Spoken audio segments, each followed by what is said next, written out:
Hey there, guys, gals, and non-binary pals. We are back with another week of lecture. Now, we are talking about the fall of Rome this week, and I do apologize. I made a mistake on our, well, really in lecture, not on our syllabus. The syllabus is correct, but I thought I only gave myself 3 weeks to do Rome, and I gave myself 4. So the syllabus, that means we're a little bit ahead because I condensed a lot of my Roman lectures, thinking that I had one less week than I actually did. And that means that next week we are probably going to start the Byzantine Empire. So just so you guys know, now you do have a paper. I will have a prompt for you guys, but we might be just a little bit ahead of schedule, which is kind of fun. That means that, if we finish early, then there's just no class because we have done finished early. But anyways, let's talk about the fall of Rome, Rome proper. And let me tell you something, there is a lot to unpack with the fall of Rome. Why it happened, when it happened, or even if it happened is honestly a hotly debated question. And it causes a lot of academic discourse. And it turns out to sound a whole lot like a game of Clue. Well, I say it was the Vandals with the sack of 455. No, stupid, it was Constantine with Christianity in 312. Oh, can't you see that it was actually the Ottomans with their cannons in 1453? And that's really what it turns out to be, because see, scholars, even to this day, they try and argue about when the fall of Rome legitimately took place. So instead of just digging into all of that with all of the theories that make my head hurt, I'll talk to you about the late imperial history and give my take and hopefully help you draw your own conclusions about the fall of Rome. So let's start with the five-part crisis that is facing Rome. Now, after the reign of the philosopher King Marcus Aurelius, at the end of the idyllic Pax Romana, his delusional and violent son Commodus, and these names might sound familiar to those of you who have seen the movie Gladiator. They're based on this section of Roman history. Commodus found his death at the end of a blade, and the subsequent imperial succession became uncomfortably swift afterwards. And that's because Commodus didn't have a successor. So we fall into a power grab. One emperor ends up getting murdered by his private guard because they didn't like him. That private guard then auctioned off the position to someone else who then ousted that guy for taking the position without, by basically paying his way to get in. And then that guy who ended up defeating the guy who got the auction position had to go off and fight another would-be contender for the throne. And it's a whole lot of that for 100 straight years. No, I don't expect you to follow that much. It's supposed to sound all over the place because that's exactly what it was. Let me put it to you this way. I actually went through and I counted, and of the 30 emperors in this period, only 5 of them died of natural causes during what would be known as the crisis of the 3rd century. And 2 of those 5 deaths were from the plague, okay, like the Black Death. So this was a real bad time to try and be a Roman emperor. Now, in the middle of all of that assassinating, there was also civil wars. Yep, so there's a bunch of assassinating and there's a bunch of civil wars. Yay! Now, these civil wars are going on between rival generals who are seeking both land and power, because of course they are. In order to pay, for all of that military might, these generals and emperors gave massive bonuses to their armies, which immediately caused runaway inflation that completely and totally destroyed the Roman economy, because they just gave their armies a bunch of money that didn't actually exist, and it just, there was nothing going back into the economy, and Rome's economy just totally gets destroyed. It also really didn't help that Rome had to deal with the Goths and the Frankish tribes sort of moseying in from the north. Then they also had these assassinate Persians invading from the east. And also the empire casually split into 3 different parts. Not on purpose, but because, well, some other places decided, I think it's time that, Rome's in a crisis, that we kind of gain our freedom. So Britannia, Gaul, and Hispania broke away. And then later, Egypt and the Levant went rogue and broke away. And overall, it's just a really terrible time for Rome. Written wills show doom and gloom, and nobody did public works because there was no money. And also, if the world is going to hell, then what's the point of building anything? I also feel that it's probably implied, but I should probably just clarify that cities were getting sacked all of the time, just left and right. People were just coming in and taking what they wanted and setting cities on fire. Anyways, yeah, this is a five-part crisis, and it's amazing that Rome survives because, spoiler alert, it does. So just in case I lost you, because we talked about a lot of nonsense just a second ago, let's recap. Real simple. There are two invasions, there are two rogue states, there are two plagues, which I really didn't go over earlier, but that's also going on, emperors murdered biannually, and runaway inflation. That basically sums it up. Now, you might expect the Roman world to shatter into pieces any minute now, but enter Emperor Diocletian, who decided it was time for some reforms. And his big change was the institutions of the Tetrarchy. Okay, now what this does is it actually saves Rome for quite some time because, like I said, there's a lot going on, and I literally can't believe when I start reading about the third century that it even made it through this period. Okay, this is a lot for any empire to handle. So what the institutions of the Tetrarchy do is one, it split the administration of the empire between four territories, and those four territories were then ruled by two senior Augusti and two little Caesars. Seriously, I'm not joking. They were literally called Little Caesars. Now, this kept things much more local, so that way the government could be more efficient across an objectively way too big empire.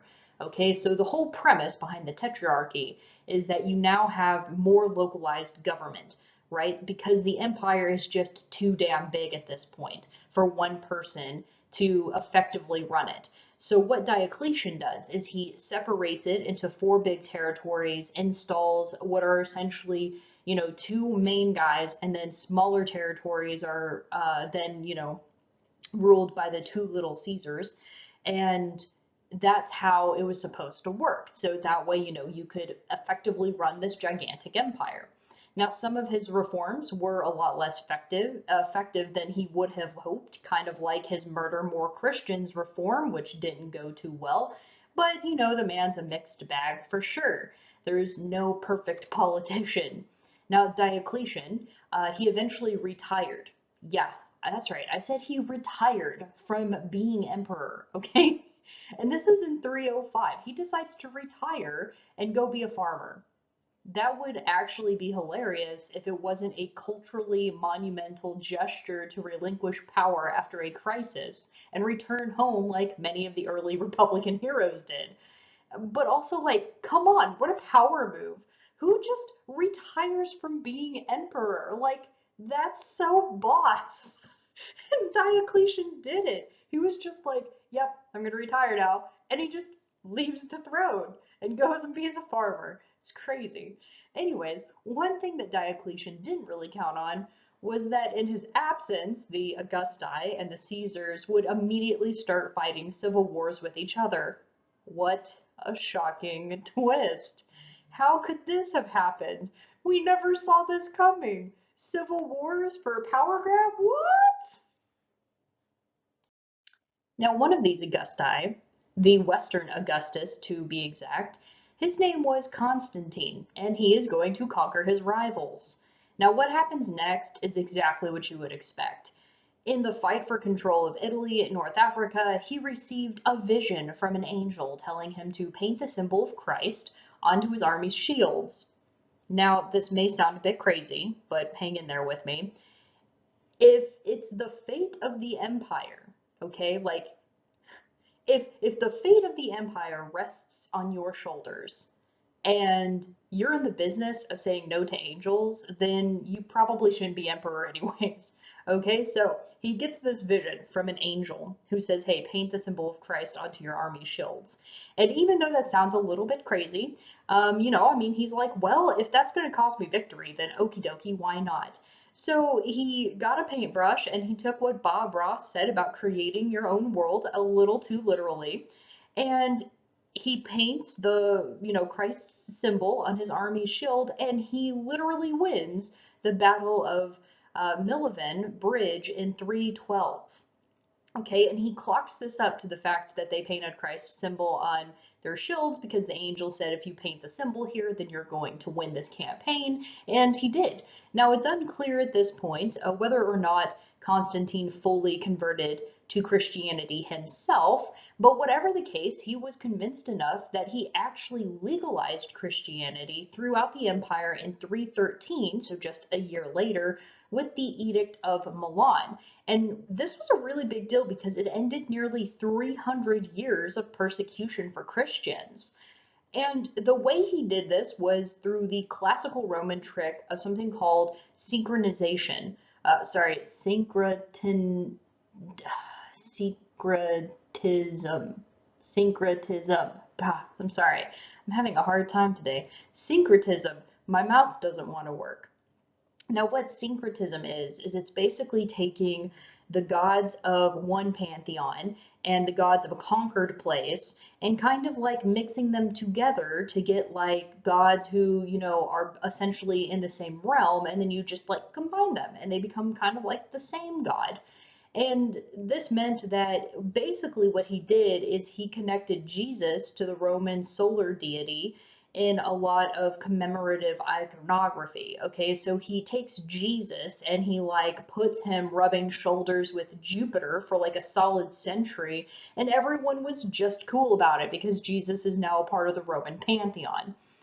And then we have the eastern part of the empire, which is still controlled by people who made the crucial mistake of not being Constantine, who has obviously been chosen to be the next emperor. So Constantine gets to quickly fixing that by conquering the rest of the empire in 324. Now, he also founded an eastern capital that he named Nova Roma, soon to be Constantinople. Now, Constantine was much more successful at economic reform than Diocletian, but he continued to rely on foreign mercenaries for a lot of Rome's external defense. And this will have unintended, but certainly not an unexpected, though probably unavoidable, consequences over the next century. Because if there's one thing history has taught us, I'll say it now, and I'm going to say it 1,400 more times in the next Western Civilization Part 2, always pay your mercenaries. Through the 300s, Rome managed to hold on, which is just an incredible feat. The administration was split between Rome and Constantinople, and sometimes there was one emperor, other times the job was shared by two. One guy tried and failed to re-outlaw Christianity, and that was a big mess and no fun for anybody. But in the wake of Constantine, things were loosely good. And even if it was a little messy, and nobody really came along to rock the boat. Oh, right, barbarians. Just kidding. Because Rome can't catch a break. So somebody does come along to rock the boat, and these are barbarians. And I'm not going to go and dally in the false dichotomy between savage and civilized people. The simple fact is that the term barbarian actually meant all non-Romans, not uncivilized people. And these, non-Romans, or barbarians, as the Romans called them, they were often allied with Rome as mercenaries to defend the imperial territories. So, yeah, even though they're called barbarians, that doesn't mean uncivilized people. It just means everyone who's not Roman. So all non-Romans. But the real trouble actually started when the Huns decided to invade the northeast. Yep, the Huns. They're quite famous for invasions. Now, what these aggressors did, so the Huns, they start to push into new lands. They forced the current residents who lived in those lands, which were the Ostrogoths, the Visigoths, the Vandals, and the Franks. to move somewhere else because the Huns were coming into their territory, so they were dislocated and had to find another place to be. So the path of least resistance is usually into Roman territory, so it's exactly where they go. Now, the notion of barbarian invasions kind of obscures what was more likely a really big, awkward, and blood domino effect. Okay, so this explains why the push was so gradual, why, the barbarian invasions, air quote, why it was so gradual, why these people became increasingly more incorporated into the military and the public framework of Rome. Because it wasn't really an invasion, it was really displacement of these people. And so these people, as they were being displaced because the Huns were pushing into their territory, they just started moving into Roman territory. And as a result, it was very slow, and it gave Rome time to gradually incorporate these people not only into the military but into the political framework of Rome. So, in the early 400s, yes, we finally made it. Huge populations of Ostrogoths, Franks, and Vandals basically hopped the wall in Gaul and accelerated Rome's fall, while the Eastern Empire politely asked the Visigoths to not bother them and instead just go invade the West. Yeah, because the West is already in trouble. The Eastern Empire is actually kind of flourishing, and so they were like, please don't come here. In 410, the Visigoths they rolled up to the city of Rome and they promptly sacked it.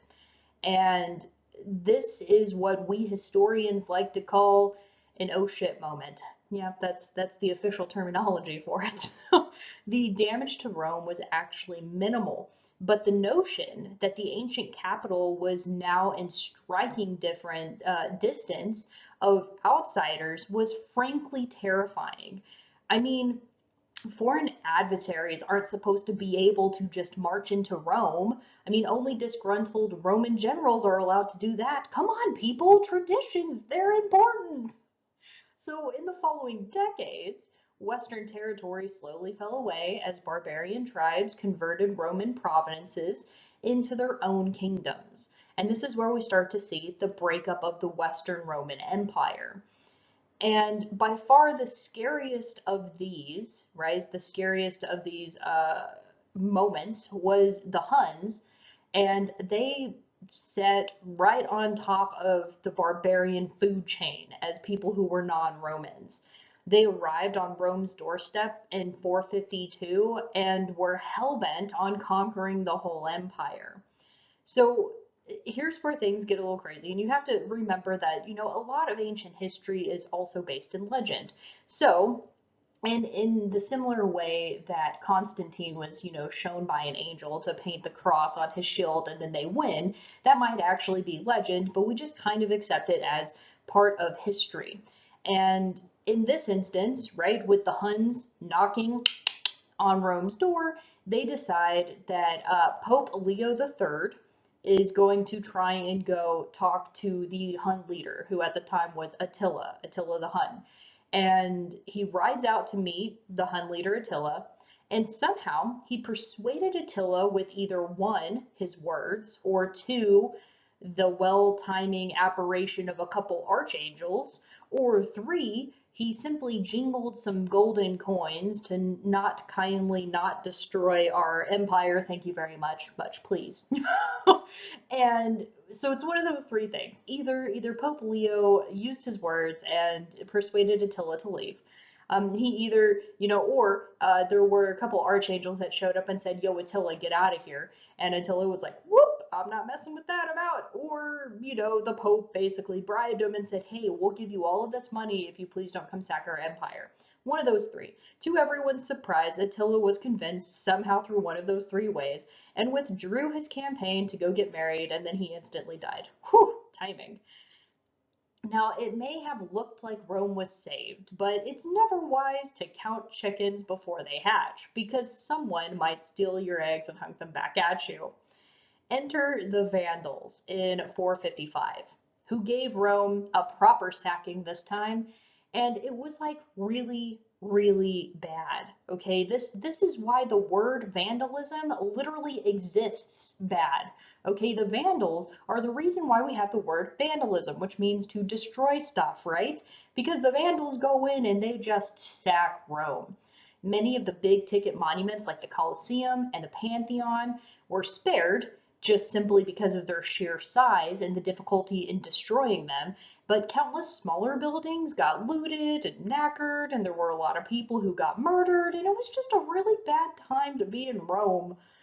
With all of this talk of things going terrible for the western part of the Roman Empire, what is happening over in the East? Because we haven't talked about the East yet. And so we're going to do that because I just realized I probably have another slide. So I'm going to stop and I'm going to move on. Oops, see, I'm sorry, I didn't have a slide thing in there. So there's the thing that I was talking about with the Vandals.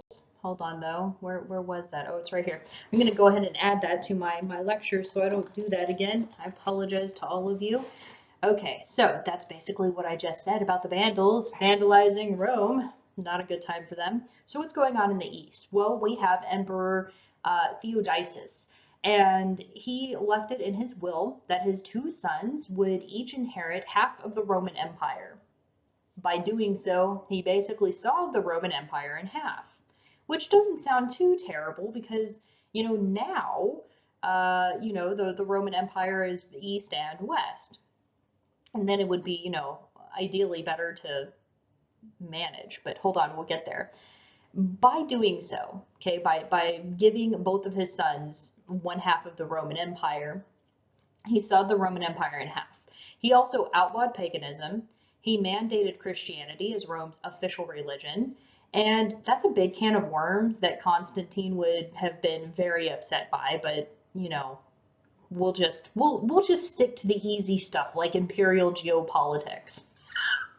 By the time we get to 395, Rome was permanently split between East and West in a decision that was pretty easy to criticize.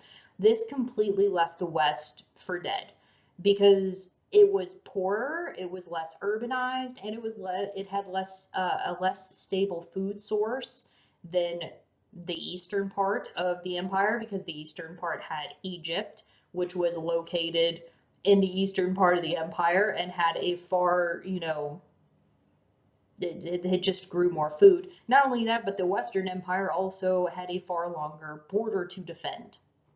So yeah, this is pretty difficult because when East and West splits, this dooms the West. And with every bit of land that went to quasi-independent kingdoms, right? Those barbarians who took Roman territory and just turned them into their own kingdoms, Rome had fewer and fewer resources to pay their armies. So Theodosius, he put the Western Empire into a straight up death spiral.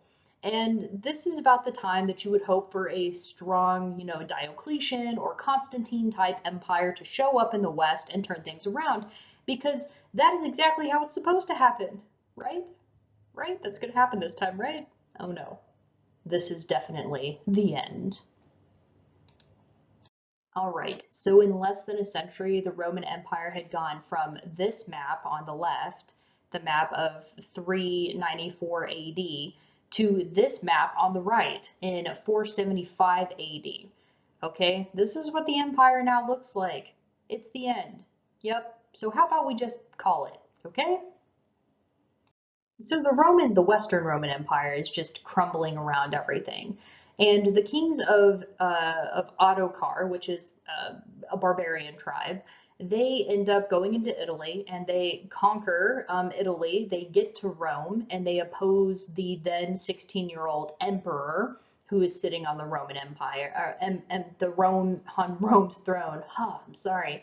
And what the Ottokars do is they send word to the Eastern Roman Emperor, and they, hey, by the way, we assumed control of the Western Empire on your behalf, and so now you can have it. And Constantinople was kind of like, we didn't ask you to do that, but thanks, I guess.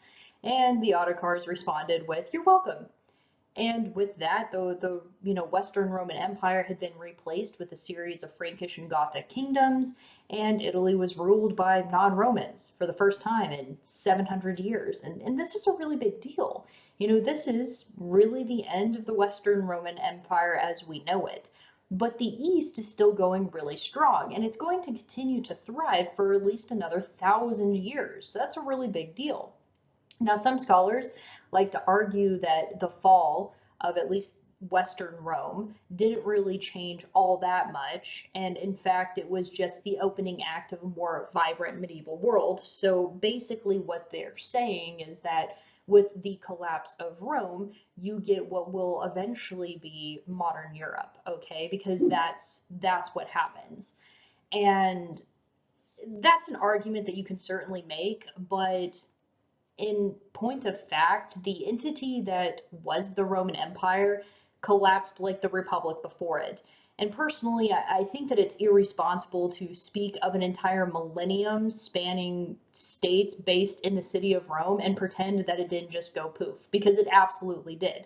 Because what those historians who are trying to argue, oh, well, it didn't really change all that much, is the Roman Empire in the West does fall. And yes, we do get medieval Europe out of it, but Rome, the city, and the millennium that it had spent dominating this area literally went poof. Okay, it doesn't exist anymore. So we have a when and we have a few whys for the fall of Rome. But the way I see it is that it's a testament to Rome's strength and flexibility that it survived this long at all. It should have been conquered by Hannibal during the Punic Wars in the 3rd century BCE. It should have fractured in the 1st century BCE with the carousel of military dictatorships. And it should have collapsed in the 3rd century AD with that insane five-pronged crisis. On one level, any civilization founded on continuous conquest will run into the extreme difficulty of, the moment that expansion stops. Because once expansion stops, what do? Your whole civilization is founded on that. But we should recognize that as much as the Republic had been proven insufficient, the unified empire was similarly no longer cutting it. So Rome did what it does best. It adapted. Because while the empire died, part of Rome very much lived on. And we'll cover the runaway success of the Byzantine Empire next time. Okay, so like in the next couple of weeks, we're going to spend time on Byzantium and the establishment of their empire. And, yeah, when you look at this, right, what I mean by it very much lived on, it'll make a little more sense. So think of it like this. The city of Rome, kaput, gone. The empire of Rome, poof, disappeared. But the civilization of Rome, it's still going strong. Okay, still with all of that question of why and how Rome fell, it fascinates and even haunts us. Okay, this is one of those things where people spend their entire academic careers studying how and why Rome fell. And it's because it is both fascinating and haunting that something so, you know, important to Western civilization can simply just crumble. And it's a megalithic, world-conquering, seemingly immortal civilization that is totally thrashed by a confluence of factors, both internally and externally. And any society can see a little bit of themselves in the fall of Rome, especially Americans. We do this all the time. But also, some of us might need to recognize that on a deep emotional level, it's kind of just fun to watch stuff break. That's what I like about the fall of the Roman Empire.